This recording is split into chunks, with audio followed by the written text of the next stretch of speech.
Hi, my name is Catherine. I'm an AmeriCorps Fellow serving with Cascadia Behavioral Healthcare here in Portland, Oregon as a youth mental health first aid instructor. In honor of Mental Health Awareness Month, we are going to be sharing a short series of videos with you all inspired by mental health first aid that will help teach you a little bit about mental illness and what you can do to help support someone in need.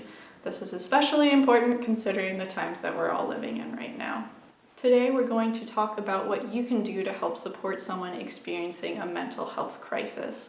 A mental health crisis can look like a lot of different things, but for the purpose of our video today, we're going to focus on a crisis that could cause harm to self or others, including suicide, self-harm, overdose, and abuse.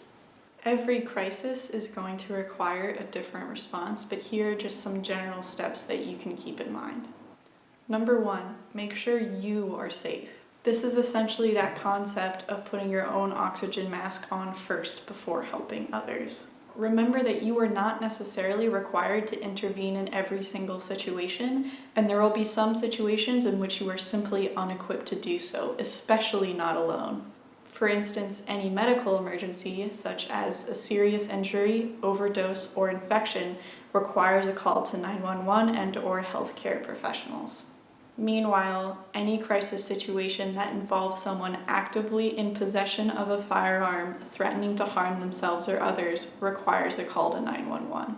However, when you call, emphasize whether or not you believe it to be a mental health related crisis.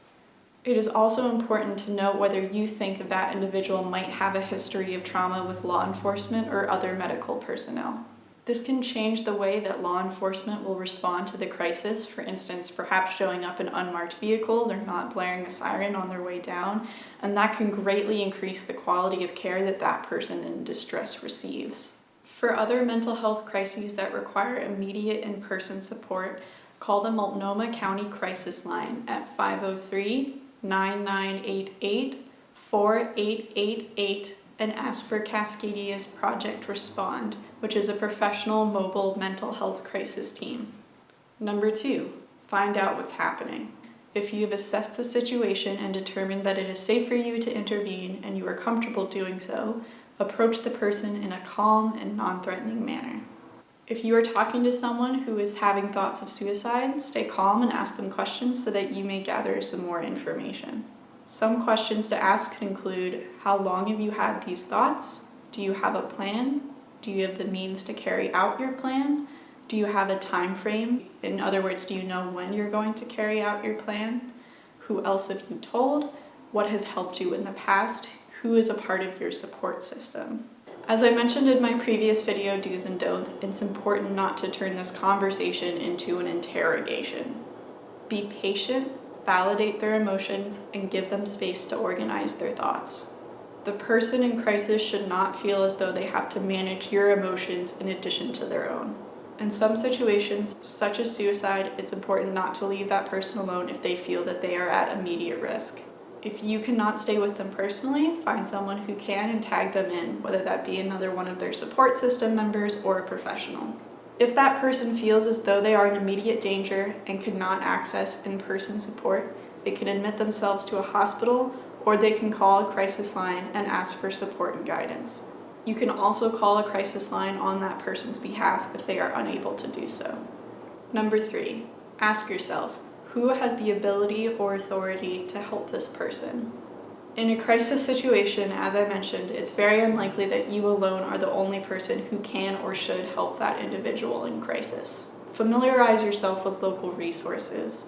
If you are someone working with minors, make sure that you are aware of your obligations as a mandatory reporter and/or other protocols of your job. Never make promises you can't keep. If someone is in danger, it's very unlikely that you can keep that information a secret, especially around instances of abuse. Did you know that you can call crisis lines to ask for support in being a supporter? If you're ever unsure what to do, ask for help. For instance, if you're concerned that someone you know is being abused, you can call the National Domestic Violence Hotline and ask for support and guidance on what you can do to help keep that person safe. Number 4, inform that person of the steps that you will take to get them help.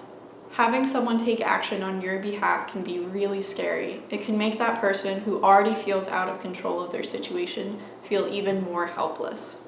Make sure you are very clear about the steps you are taking and work with them as much as possible to develop a plan going forward, giving them as much agency as you can. For instance, let's say that you're a teacher and a young person has just disclosed to you that they're having thoughts of suicide. While as a mandated reporter you have to tell someone, you can ask that young person who they would be most comfortable with you telling. It's always a good idea to ask why they might be afraid of telling certain adults or caregivers, because there may be an abuse situation that you are not aware of. For instance, you can ask that person, would you like us to call your mom first or your dad? Should we call an extended family member? What about an aunt or an uncle that they trust? Do you want to be with me when I make this call, or would you like to take a walk with Mrs. Monroe over there while I do so? By giving that young person options, you are making the process less scary and making sure that they get the best quality of care that is possible. Finally, trust your gut. Supporting someone in crisis can be very distressing. Remember that we do the best we can with what we know when we know it. Never forget that there are professionals that you can reach out to for support. There is always more to learn about crisis. This video is not an exhaustive guide, but rather just a brief overview of some steps that you might find helpful to keep in mind. In the description of this video, you'll find links to some websites that can teach you more about crisis and what you can do to help support someone in need. You'll also find a list of national hotlines and hotlines local to the Portland metro area. It's a good idea to enter these numbers into the contact list of your cell phone if possible, so that you have access to them quickly and easily when you need it. Remember to act with compassion, stay calm, and do your best. Thanks for watching.